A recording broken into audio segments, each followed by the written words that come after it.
Great. Welcome back to another huge family conversations, marriage and family with mom and I. Last week we kind of talked about, well, we're continuing the along the thread of emotional leadership and specifically within regulation, maturity, intelligence. And last week we had kind of talked about one of the first, I guess, tells or things that people do, which is kind of storytelling, as people get into learning about emotional regulation. Really, storytelling is one of those first things. And today, I know that we're going to kind of start to talk a little bit more about some of the skills involved with developing better emotional leadership generally. And I'm sure you'll kind of lead us through where you're wanting to go, Mom. But yeah, with that, please take us away. Thanks. I last time we talked, one of the, you know, feedback, if you will, that you had said was it sometimes the concepts start to feel overwhelming. And so what are like practical skills that we can take into a relationship to, you know, either hold yourself accountable to some degree or ask for from another person. And so I was really processing that because I think that those are the things that we like to talk about, but we don't necessarily put at the forefront of how we behave throughout our conversations. And so, in my mind, today is more about some of the hard skills of what we can do to improve, our, well, really, it's kind of stopping some things. It's stopping our escalating, stopping this idea of mind reading, where we're having a conversation, maybe you kind of trip over something that I'm a little sensitive to, and then my emotions kind of start to come in, and then I start making all these assumptions about you, and we've talked about that just a little bit, where I assign things, the other person, let's say, assigns things to like your character. Oh, he's just mean, he's just trying to trap me or things like that, where we look at ourselves and we think, oh, I'm just trying to understand. I'm just trying to be really nice, right? And we all do that. Everyone does it, Lots of whether grace we for ourselves, but no grace for anyone else. absolutely. And that's normal. It's common. That doesn't make it right. And so those are some of the things I kind of wanted to address is how to figure out if you're having really conflict or someone, it can happen in the workplace where someone says something and you're like, "Mm," right? You feel annoyance, you feel irritation, you feel overwhelmed. We've talked about that. And so how do you trip yourself out of that a little bit, or how do you get a little more honest with yourself about maybe what's happening? And so I'm hoping the goal is these can be applied into marriage and relationships and especially our families. So there's better um, overall feelings and relational quality. Um, you have to have these kind of conversations with someone when we're talking about vulnerable things with someone who you're in good faith with, and hopefully that's your spouse. That's unfortunately not always the case. If someone is chronically deceptive or unsafe, people tend to be manipulative. They, need stronger boundaries, and we're not going to talk about that today, but that will come at a later conversation. But Yeah, I just want to be clear, you know, ultimately what we're looking for is better emotional regulation, clarity, and then hopefully next time we can kind of get into repair what that looks like. So, um, as we kind of start into this, the number one thing we've talked about so far really that matters is a hard skill is naming. So we're talking, and you have feelings coming up. And those can be overwhelming, those can be agreement, those can be happy, those can be sad, you can be distracted. There's lots of feelings that are happening in real time as you're having a conversation with someone. And sometimes those feelings trigger something in our body. You can't govern how they show up for you. What you can do is know where they're at in you and then understand this is legitimate, what I'm feeling. For example, so you're talking to someone, they say something that you're like, that offends me. And there's this storm that kind of starts. And there wasn't necessarily any specific thing that maybe they said, like, you're a jerk, right? That's an obvious thing. But it kind of starts to build non-verbally, internally inside of you. And so what we want to move into is, what am I feeling? There's lots of really great places we can go to start understanding the feelings. There's also then understanding what triggered it. And then there's understanding how this shows up in my body. So for someone like you might not be upset or set off by something that upsets me.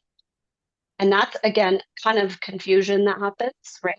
You have people that you can be really direct and upfront and straightforward with, and they're like, cool, I like the honesty, I like the forthrightness. But you can't do that with someone else because of their past, their history, their own issues. And so you have to kind of read the person in front of you, which makes it challenging because in your mind, you have this idea of who you are and how you want to be and how you want to communicate with the world you live in. And you don't necessarily want to have to be adaptive or responsive to someone else. And unfortunately, if you want to have a good relationship with someone, you have to do those things. So what we end up saying is, let's say I say something to you, we're having a conversation, and I go, oh, that's really nice. Well, what I said was really nice, right? Yep, what you said was just fine. It was not So, the communication was multifaceted in that. so, so can just a question to you. So, like, what set you off right there, right? Like, we would say maybe what kind of like indicated something deeper. What would you say? My I would say it was your facial expression, your shoulder gesture, like the kind of the uh, not like my tone. yeah, yeah, You heard something, yes, right? and I guess to kind of put it to a word, it felt very patronizing is kind of how it felt. Like it was you were Sarcastic. yeah, the message through your body was not in alignment with the words that you were saying. Right. So someone who was watching might see something even deeper than someone who's just listening, because you could hear that in my tone, right? But you didn't see me kind of like make a Right. face and gesture with my shoulders, things like that. And so tone is different, but what we see physically is affect, right? People can indicate a lot with their affect. If someone's talking, if you're, let's say you're, and it happens all the time, you're talking to someone and they kind of start to notice things around them. Obviously, they're disengaged, they're not really listening, they're not paying attention. And so that will maybe set something off inside of you, like, hold on, are you, am I not interesting to you? And that might be offensive because you have these other things going on in your life where you feel unheard or unpaid attention to. And so all of those come in. Now, sometimes we intentionally ignore. So, for example, unnamed emotions become information. Named emotions become information as well. And so we want to get really good at naming our emotions. And so you can choose to react to how you feel. You can choose to take a pause. You can choose to ask a question. You can choose to ignore. So I do it all the time. I teach kids and they'll start kind of throwing this fit, and I just ignore what I'm seeing and hearing in front of them, in front of me, because I'm not going to deal with that. Right. And we do that all the time. We choose to ignore things. We choose to ask questions. We choose to um, respond. And so it just depends on the relationship. So precision becomes really important in a close relationship because it allows you to kind of go deeper into things of not just what you're feeling, but deeper down into the elevator of relational things. So most people stop it. Well, like, let's say someone at work's like, hey, Andrew, you're having a hard time, or I've noticed blah, blah, blah. And you're like, yeah, I'm just really stressed. My wife's having a baby. We're trying to get the room set up. Money's tight, whatever. Well, I'm upset. I'm annoyed. I'm off today. That's what you would give to someone that you don't care to share your life with that much, right? You're just like, yeah. So that would still be ownership. and identifying maybe an emotion that's safe enough to share with that person. But then if we go deeper, stressed can become maybe I'm overwhelmed. Maybe I feel fearful, right? I'm going to become a dad. Maybe I'm worried about my wife's health. We got these tests coming back and so it could be all sorts of things that are causing this. And you want to be able to, in your intimate relationships especially, identify what those are. So you get home and your wife's like, why are you kind of snapping? And you can say, hey, man, I'm just kind of worried, not just I'm stressed, right? Because that can feel dismissive as well. Right. But I'm, yeah, I'm worried or I'm tired. I'm not sure exactly what's going on. Well, When, if I can, I actually really, please, you said something in it actually, I feel like that's something really important that we too often maybe brush over in culture is that you said that if I were to use the same word I use with a coworker, stressed, and but I use it with my wife, it feels dismissive. And I think it's important to take note because I think that is often the case. Well, wait a minute. I said the same thing earlier and it was just fine. And now I'm using the same word and I'm not communicating the same message and that intimacy of relationship, I think. Because if I were to say that to you, you probably wouldn't feel dismissed, but you'd probably be like, I know something else is going on. I But might ask more questions. the relationship really does matter about how the words that we choose. I can appreciate what we're saying here, where you have to recognize relationships are different and then communicate in a different way based on, the level of depth for those things, because the words and the depth of those words matter. So I'm sorry, I cut you off, but I thought No, that was an please. important point to, It's really important. It's really important. So, even what we're kind of communicating right now, it's good for in a conversation in a relationship to get clarity, right? You're coming into kind of this a little bit more granular place of let's get clear about what exactly we're talking about. And those really matter when we're talking about connection.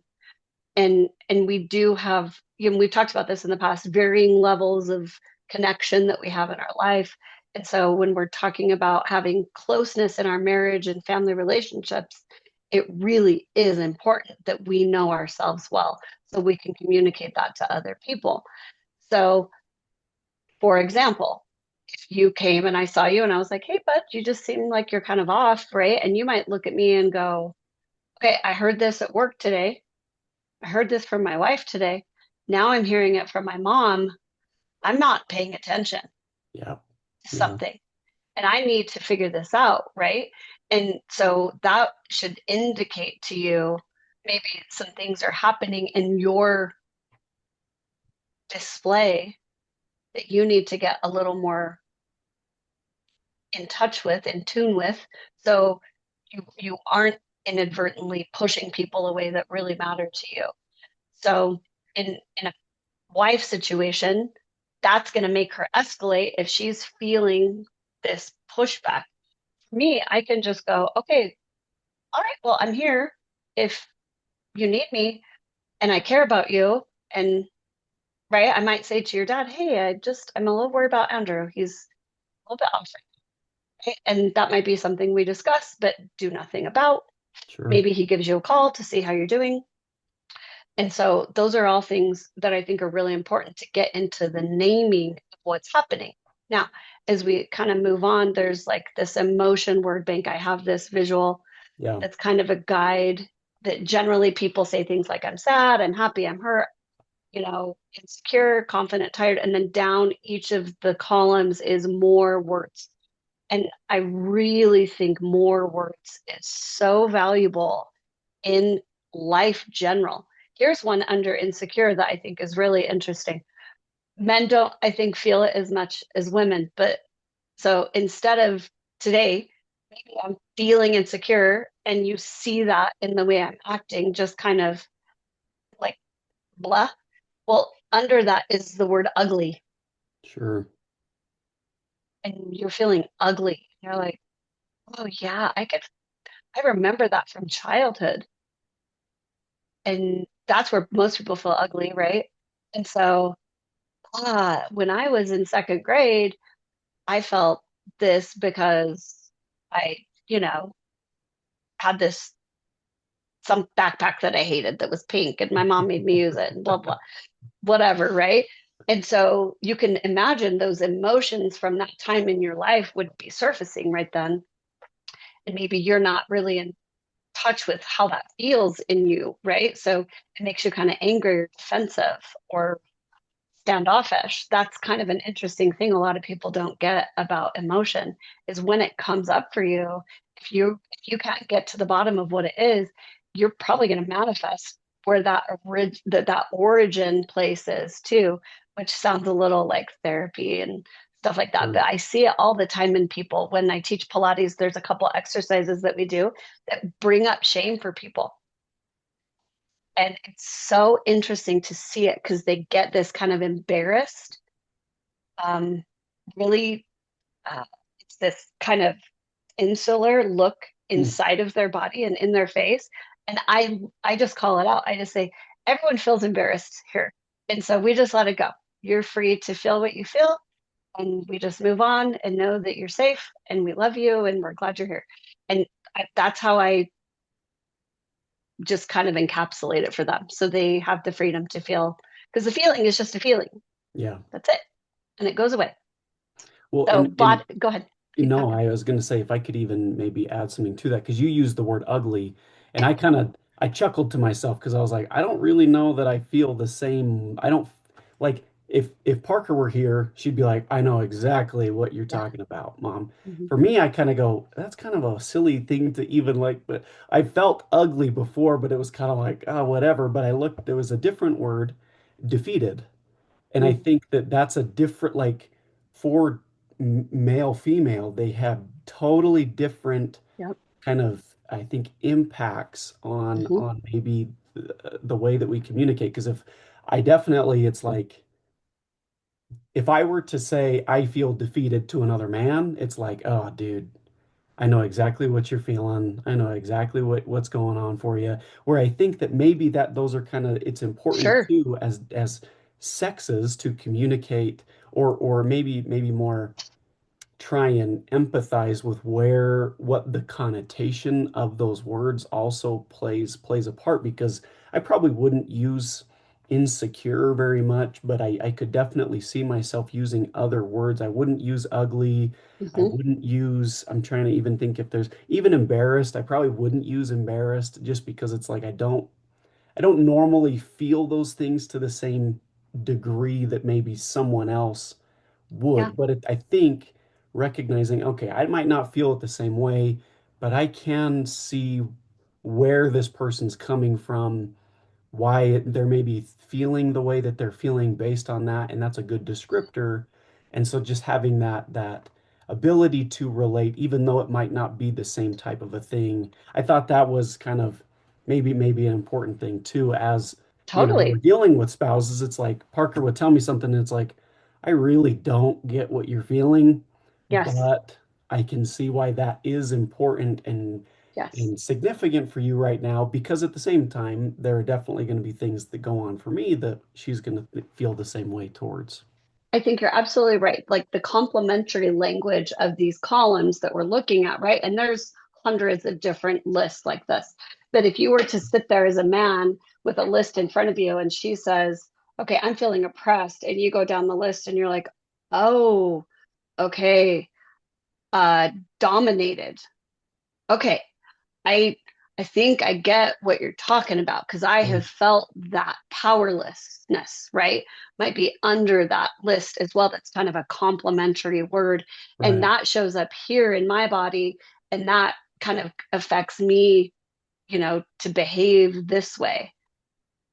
Understood. Ugly is that for you? And I'm hearing you say that, right? And so that could really help relationally in a marriage to understand where that shows up because the root of that is insecure.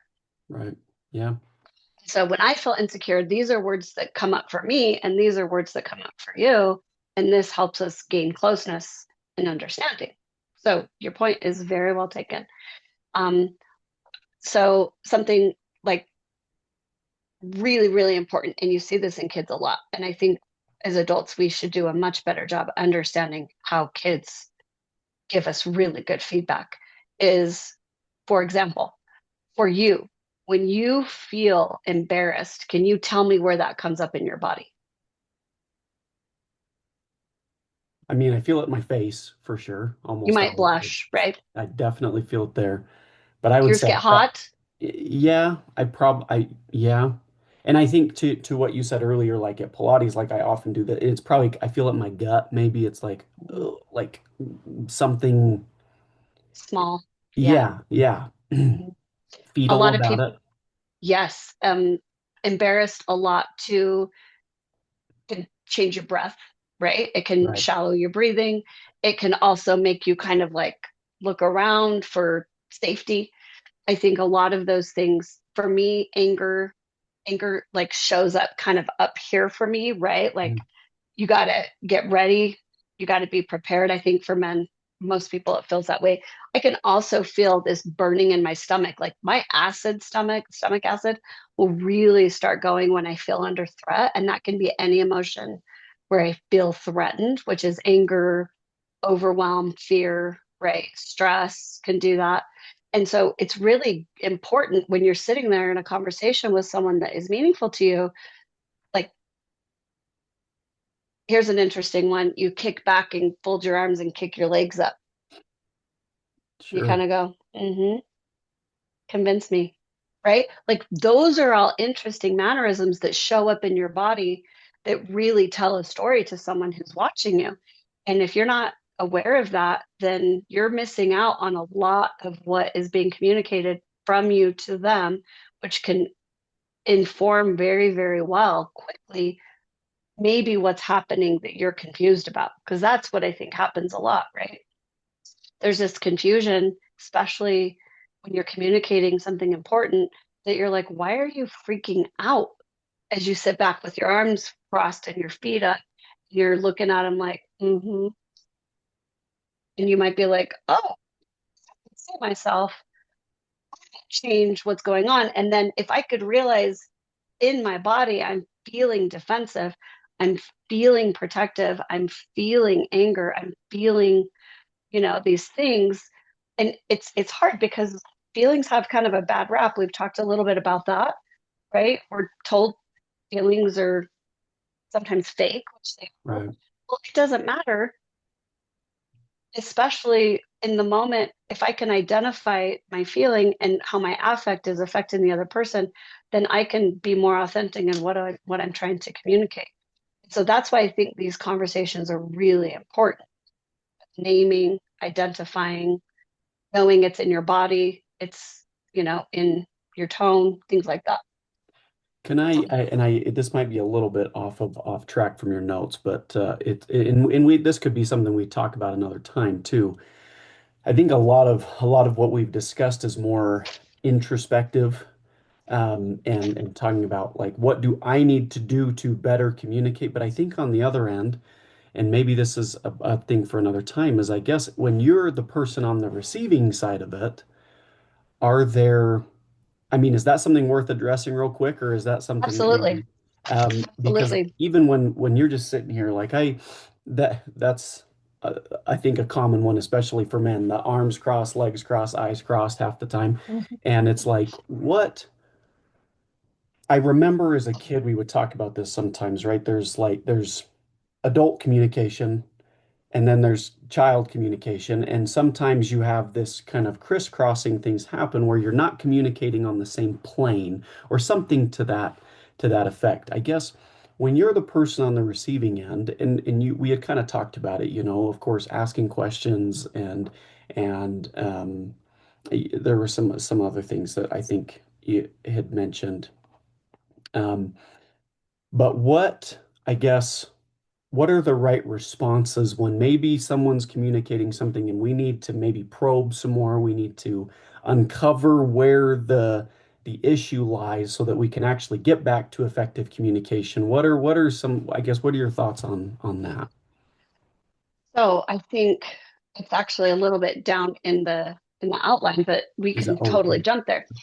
There's First of all, I want to start with this. So definitely keep me on track. There's this idea of flooding.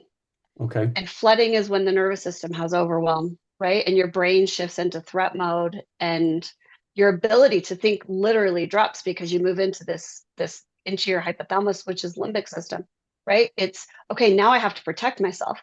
And you might think, okay, well, I'm not really feeling like I need to protect myself, but if you're not identifying emotions, you might be. You sure might be because you're under threat, right? And that's often the case, even though that person isn't really a threat. Like your body doesn't know that, your head doesn't know that, because your body is what feels it first, and then it signals to your brain what to feel. So this flooding that happens gets it brings confusion to the forefront. I call it fog. It feels like fog to me. And my response is just start swinging like a sword, like just right, because then nothing bad's going to happen because I'm protecting myself. And so when you start to, another way to describe it is maybe it's like a bowl and it's overflowing, right? You might see that in some people. This kind of like overflow, they just start crying about everything, everything starts to come out, every possible thing that ever happened in their whole life is your fault. All of those things are flooding. And so, number one, you have to understand what flooding is for you. And it's really great to identify when you see it in someone else. And then my experience is pause because emotions will recede.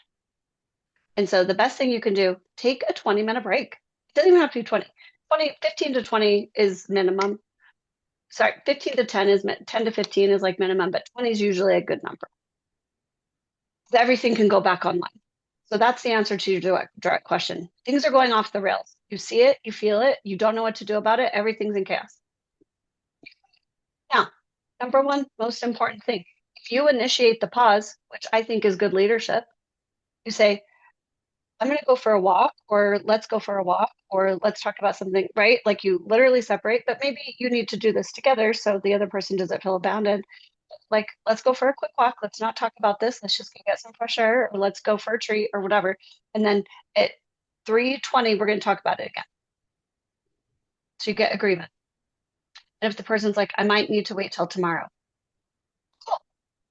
It doesn't matter, right? But sometimes when flooding happens, there's this urgency. We must solve this now. Or things get louder, speech gets faster, it's hard to keep track of, right? Like when your dad and I kind of get to this place, he's like, you're talking so fast, I literally cannot even keep track of what you're saying. And it's true. I do that. Yeah. There's this really strong language, always, never, right? And then inability to listen, you're just arguing. Those are overwhelmed. Desire to punish, control, or get away. All of those happen for me.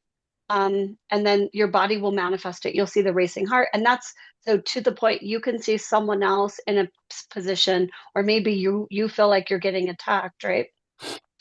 Or it's coming at you, this emotional tension, this frustration this other person's feeling. I think a great place to start if you are on the other side of this is be like, hey, I'm noticing maybe you're getting angry. Maybe you're feeling this. And usually that person, if they're in control of themselves, they can say, yeah, I am. Because you're not just, unless you're a manipulator, right? You're not just making that up. Right. You're seeing some things going on. And so it comes back to this idea you have to be having conversations with people in good faith. Well, I think your intentions always underneath can be good faith, and those can shift really quick when you feel under threat.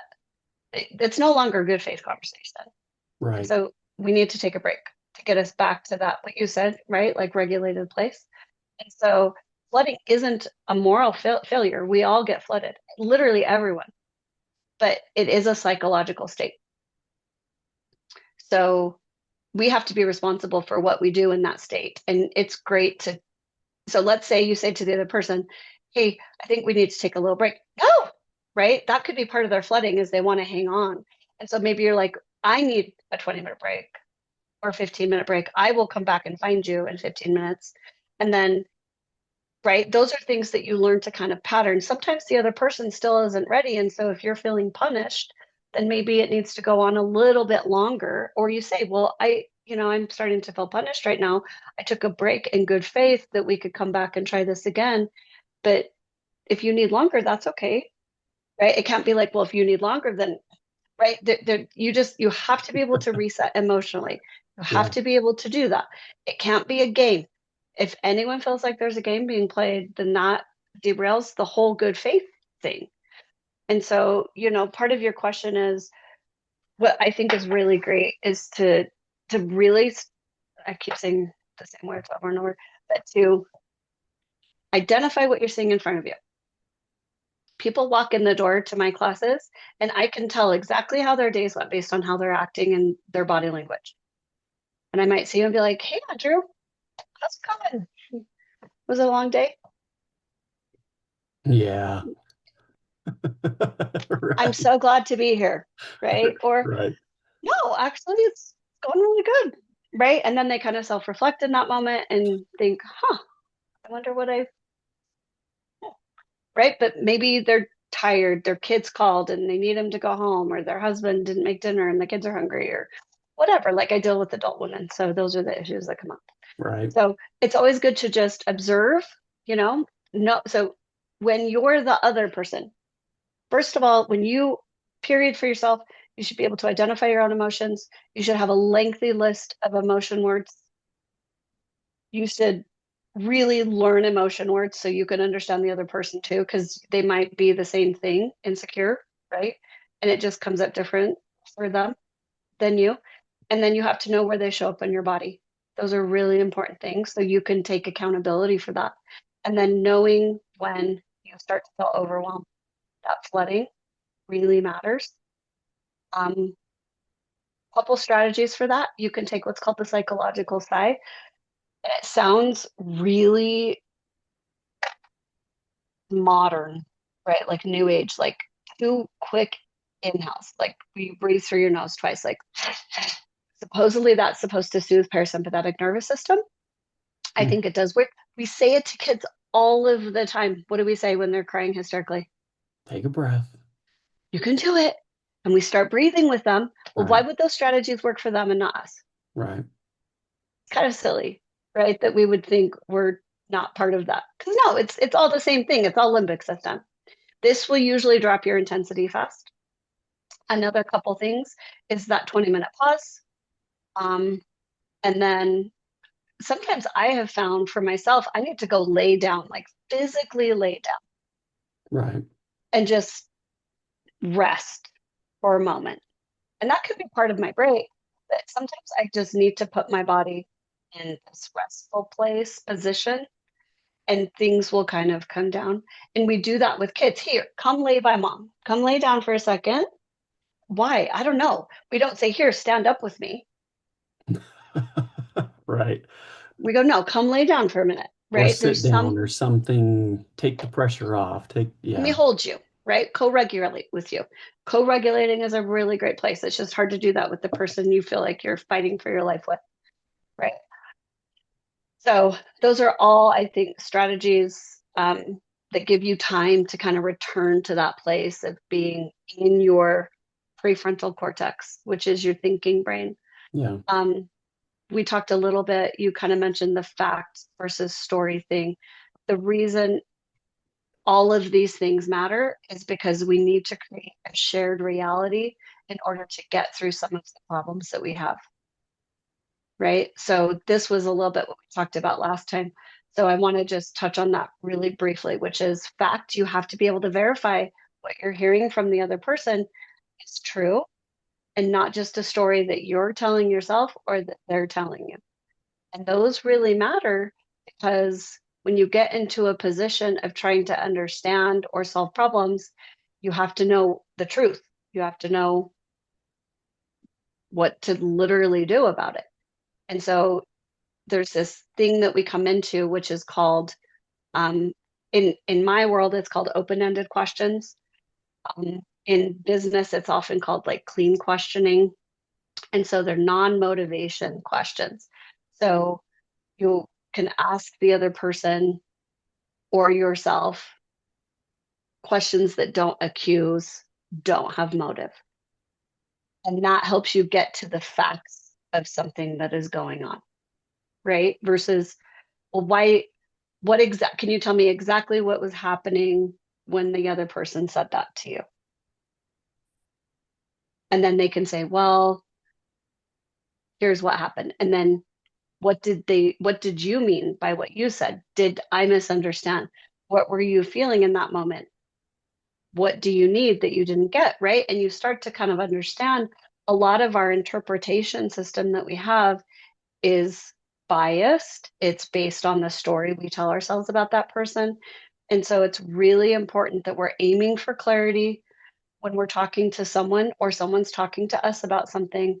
And I guess the last thing that I really want to emphasize as we're talking about questions, it's especially in relation to identifying the clarity of getting to the bottom line about our own feelings and someone else's feelings, is that we are inviting the other person to be authentic with us. That matters the most. So if I'm authentic, they can be authentic.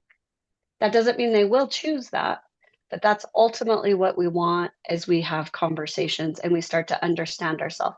So part of the motive, because they might say, someone might say, you might say to me, Mom, I just think emotions are not facts. You're right, they're not. Why do they matter? Because your emotions and how you think and feel and how you behave affect how someone else comes into your shared reality. So it's really important that people feel safe and like they can be authentic. And maybe you don't like them anyway. That's okay. And maybe they don't like you too, right? Sure, right. That's what we Yeah. always come to. Um, but I think that those are the big reasons why we come into emotion work. So we can be authentic and open to these ideas that we might need to change as we get feedback from other people. We're not accusing other people for being the reason why we feel and do what we feel and do, that we can own it, right? That starts to come into what we're talking about next time a little bit. And we're kind of getting to the end of our time. So um, I, I don't know if there's any questions you have or thoughts that you want to Well, pop in. and I guess it's probably another conversation too, because I think that you bring up authenticity, and it's actually, I would say this is one of the keys I've noticed for myself over the last probably year and a half maybe is I have to stop lying to myself about how I'm treating other people. And it's something that, Parker and I will get in an argument, and I feel so justified in what I'm doing, but I also have to remember, no, I'm probably actually wrong. But then I just, if I don't accept that maybe something about the way I'm behaving, something about what I'm saying, something about the events that happened that we're maybe arguing about, something might be untruthful. And even just by accepting that, it allows me to go, okay, maybe I did behave poorly. Maybe I did do something. And it doesn't negate whether or not I'm right or wrong about whatever the point is, but it's then because often that'll be the point that gets brought up in a later argument. Well, you treated me badly when, and it's like, well, no, I didn't. I was right. I didn't treat you badly. And I think the authenticity or the authentic part comes in where it's like, no, you're right. I did treat you badly. I did do that wrong. I was right. It doesn't really matter because that's not what your point is. Your point now is I misbehaved and that's true. And now I need to the next conversation, I need to start to repair those things. But I think that's something that's so key, and I think it's so interesting because I've studied this within my own self. I've kind of tried to make my own case study about me in doing that of like, God, am I being truthful or am I so stuck on being right about the argument that I'm now not even willing to accept that I'm misbehaving, that I'm not responding appropriately, that now I've created a new set of problems that are totally unrelated to what it is that we were talking about in the first place. And it's something I feel like I see it all the time. People are so inauthentic because their desire to be right and their pride is is the thing they are trying to protect the most. And it's sad because I think that's what then causes the perpetual issues. We And then call you it ego never mask actually, protection. It's called ego mask protection, right? And it's a real powerful thing. People do it all the time. If you listen to politics right now, right? Trump is fighting Iran. And people will say, well, he would never even admit had he done the thing, had we gone in and it was wrong. And it's an interesting thing to consider about yourself, right? You end up in, like you said, these arguments or these difficulties with someone, and you get far enough into it that then, okay, so let's say to your point, you have this idea justified. But under justified might be vulnerable. And for sure, you don't want to feel vulnerable. sure, And under vulnerability, you might feel abandonment or embarrassed, right? And those are emotions you don't want to feel. And so, what are you avoiding within your life to your own question, right? How am I not being as authentic as I could be because there are these emotions that could be underneath even that I am trying to resist in myself. And so because I can't even admit, yeah, when my wife said that, that made me feel really vulnerable.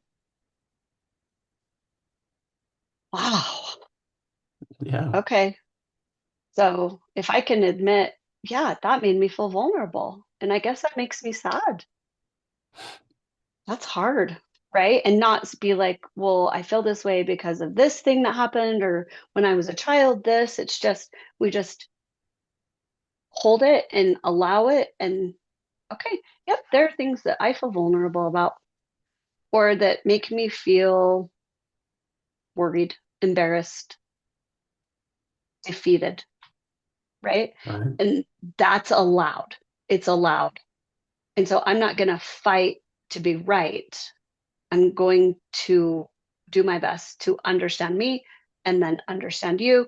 And we've made this commitment to be together on this. And so sifting through all of these other things, because ultimately the thing you're really fighting about isn't the thing you're really fighting about. right, I think for most people, yeah, it's these underlying things, like you said, to your point, we don't know about ourselves that our other person is trying to help us understand. And for us to just accept that maybe they're right. And so for me, I think that's where it comes down to the question asking again. What is this person's motive? Not that you can ever know motive, sure. but like, help me understand that more. What am I missing about this? There were some questions that I had really quick that I think were good. Um, The ones like, what did you mean by that? what Did I did you mean by misunderstand that? you? Yeah, Yes, those questions help us go deeper into understanding what the other person is telling us, right? So let's say someone comes to you and says, "Hey, Andrew, you said this and I'm upset."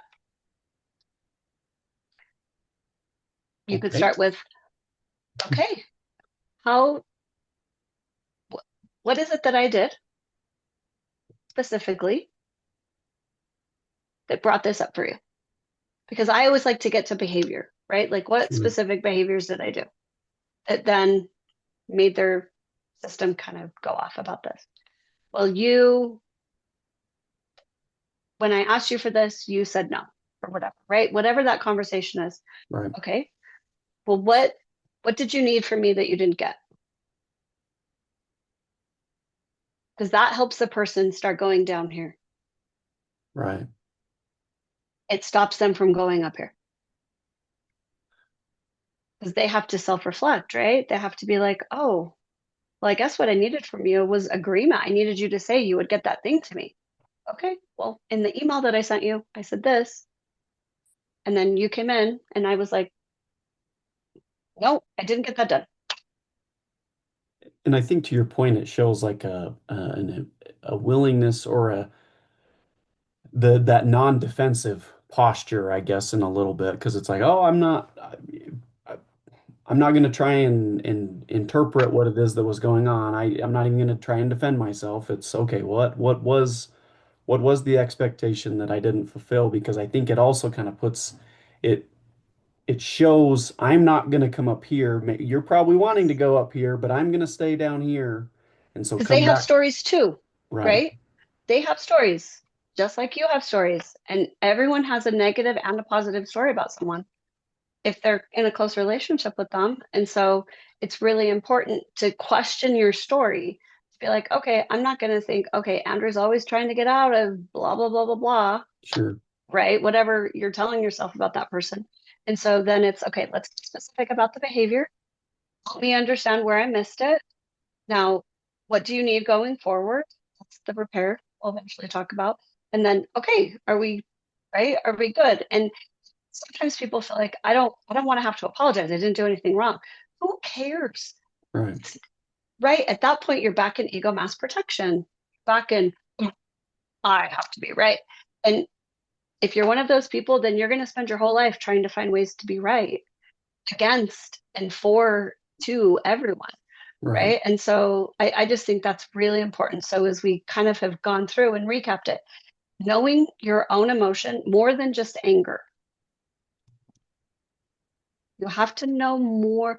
Anger shows up maybe the same way as defeated, as stressed, as worried does. Does that make sense? Like Hmm. it all shows up in the same places in your body. And so, without making a broad brush or being general, I think men like things very simple. And so, it's easy to be like, well, I'm just angry or I'm just irritated. Could it be more than that? Women, same. I'm not saying it's not the same, it's Yeah. different, but it's the same, right? Well, I'm just worried. Okay, well, maybe it's just worried, but maybe it's more than that. Maybe I'm looking for, like, maybe I'm frustrated because you keep saying you're going to do A, and I don't want to have to ask you if you're going to do A anymore. I Right. just want you to do what you said you're going to do.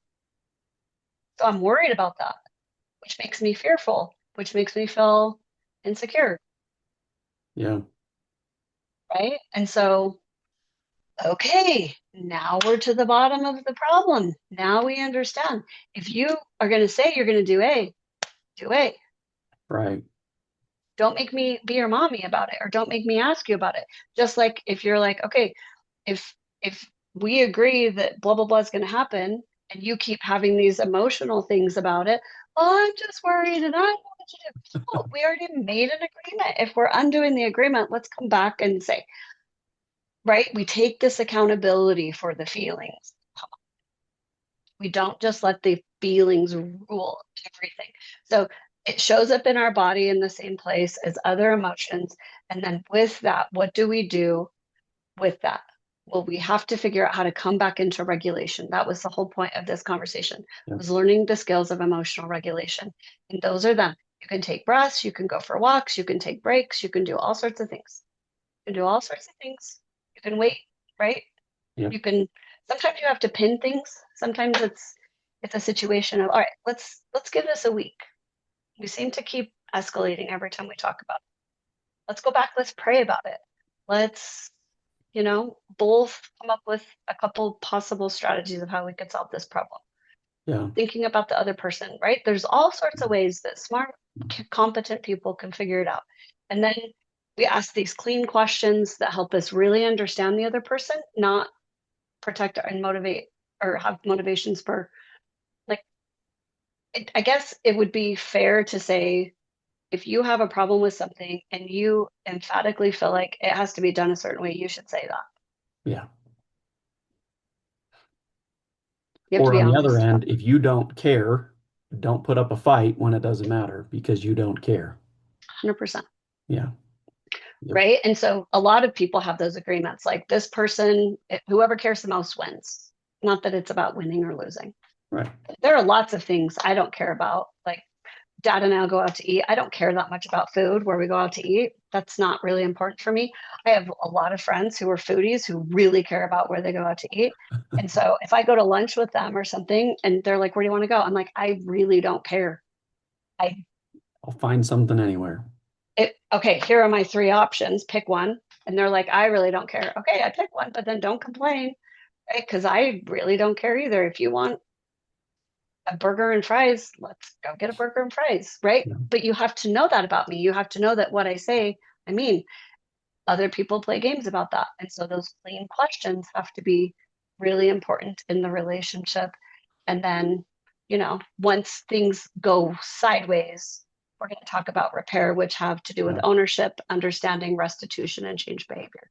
So that will be part of next time, plus a couple other things we didn't get to No, today. I think that's a great place to wrap up. I think this was great, Mom. Yeah, this nailed on the head. You said I had said I think some practical things would be helpful, and I think we got it. So I think that's great. Anything else you want to say before we close? Um, just kind of a weekly takeaway. Just not just weekly, but anytime. I would really love for people to go away this week and start trying to find other words for emotions you might feel. And just keeping in mind, most of the emotions that we're aware of are usually big and powerful negative. Right. That's usually because that motivates us, right? Like, rarely do we feel really happy and go, oh, I'm feeling happy. Maybe I should identify it as like joyful. But you really could. I was thinking that the other day. I have a friend showed, who expressed some gratitude. And I was thinking about the way she expressed it. And she said words like blessed and honored and things like that. And I was like, okay, those are interesting words. And I didn't have time, but I was curious in why she chose those words, Sure. right? And I will have a follow-up conversation with her, but I'm just curious about why she's in kind of these emotion words. And I really liked that. I liked that she was giving me a little more depth to what she was feeling. Right. Um, some words have heavier, right, weight to them, kind of like you gestured. And then the other thing is paying attention to where emotions show up in your body. So you can quickly identify them. And that becomes like the practical muscle that we practice, Right. where, okay, so that person said that, and you're like, okay, that shows up in my neck. When I feel irritation, that shows up in my neck. So the next time I'm in a meaningful conversation with someone and I feel that tightening, I can go, huh, that's curious. I'm feeling irritated or overwhelmed, right? Any of those things, trying to get really a little more specific about what that burning in your stomach is, what that tightening in your back is, maybe this sense of needing to flee. I have a flee instinct. I want to go away. I don't like I don't like staying when I'm uncomfortable. And so I like to go away. And so just accepting that it's a feeling for a moment and tolerating it, allowing it. I hope everyone could just spend a little bit of time, maybe the next week or two, doing either or any of those, because I think those are valuable experiences that strengthen our emotional regulation, and resilience, maybe. Yeah, that's great. So Thanks, Mom. thank Next you. week, repair. Okay, sounds good.